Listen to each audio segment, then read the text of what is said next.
So here we are, day 48 of the display tank. The coolness of the tank. Just set this down here.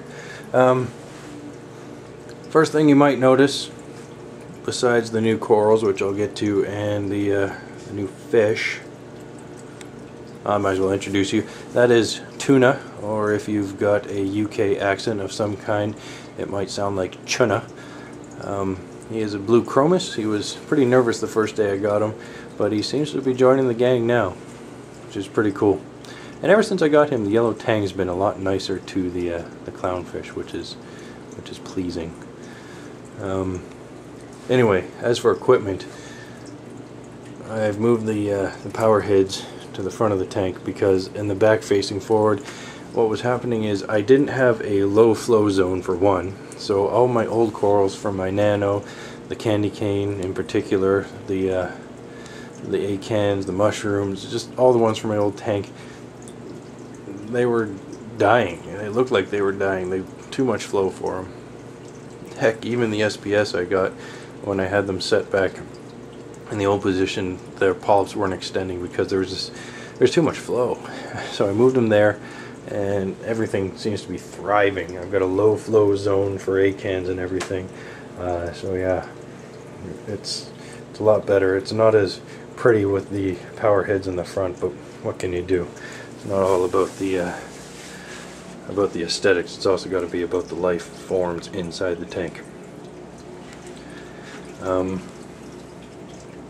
What else? Oh yeah, another thing was I was getting a scum on the tank on the top, on the edges, and the power heads weren't letting it go into the overflow.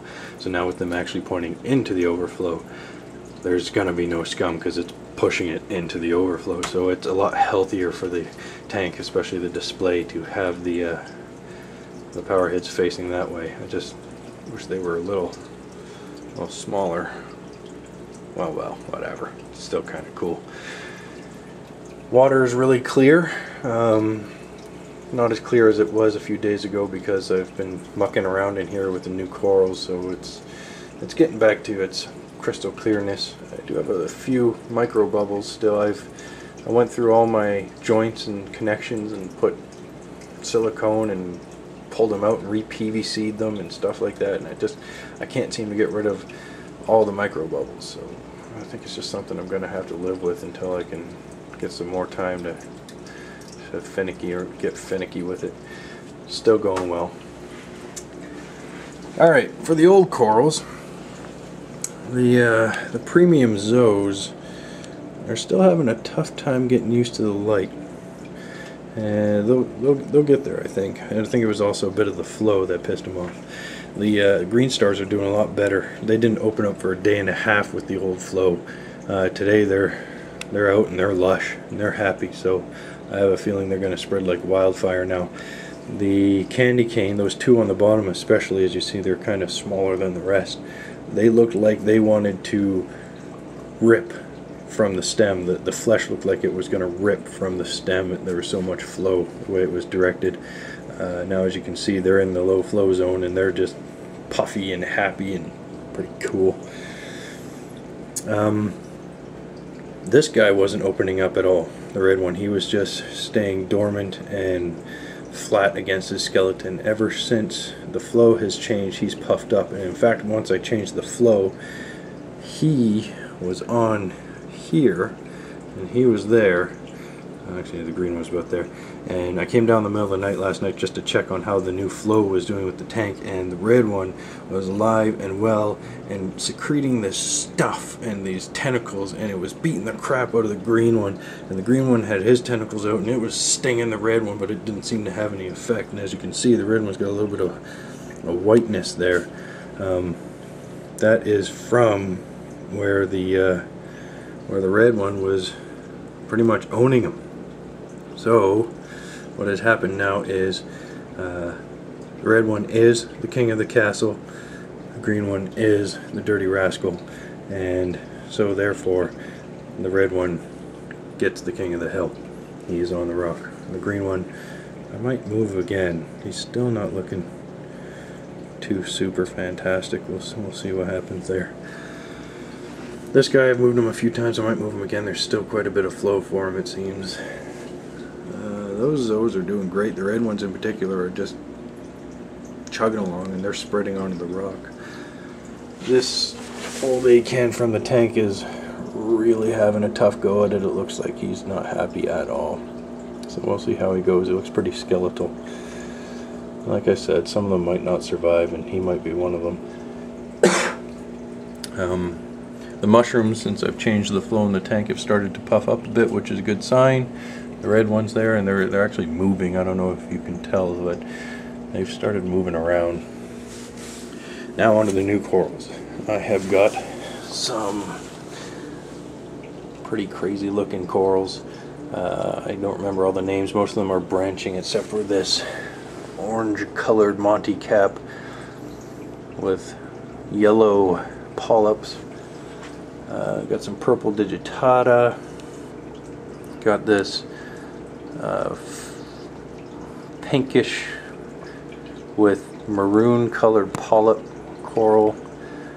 This guy is one of my favorites for sure. He's got like this, whoops, got like this orange flesh with these white polyps. Orange flesh? I don't know, I might be colorblind. This one, which I think is also the mother colony of that one, is starting to turn green in a few places, which is kind of cool. These are under metal halides, so they might change colors. There is a yellow stag. Got some extra frags from these to sell or trade, hopefully. Unfortunately, they were sitting on a bare bottom tank, and they're all flat on the bottom. And I don't have flat frag plugs, so they're kind of bits and pieces are hanging off the edge. I hope that's okay. Also, another thing, if anyone knows, the looks like the Monty cap was in a fight or was touching another coral, and there's a dead section. I don't know if I should trim that off or should I just leave it. Will the flesh return? Same with the stag. It looks like it was touching another coral, and it's got some burnt tips. So I don't know if I should cut those back or something. If anyone knows, that'd be greatly appreciated. There's a really nice one, a green slimer. Again, it's got a bit of a dead section. What to do with that, I don't know. Kind of see. I'm new to SPS, so any advice anyone has for SPS, greatly appreciated. That guy's really cool. It's like this greeny flesh with these brown polyps. That's a cool looking one. And that one there, it's like a yellowy flesh with a greeny polyps. It's okay.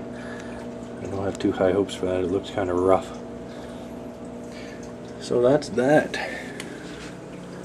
I think I might actually move that green one now. All in all, the tank seems to be doing pretty good. I am pleased with its progress. I think I might turn half the lights off now because some of the corals look like they can't stand it. We'll see. And they just need to get used to it. Once they get used to it, I'll start lowering down the fixture too. I'd like to get it as close to the top as possible, just so it looks a little more clean. Anyway, I hope you enjoyed this update. Take care. The starfish. Woke up this morning and I saw this bad boy crawling around my glass. I guess it's a serpent star. I found a couple of them in my nano and I threw them in here.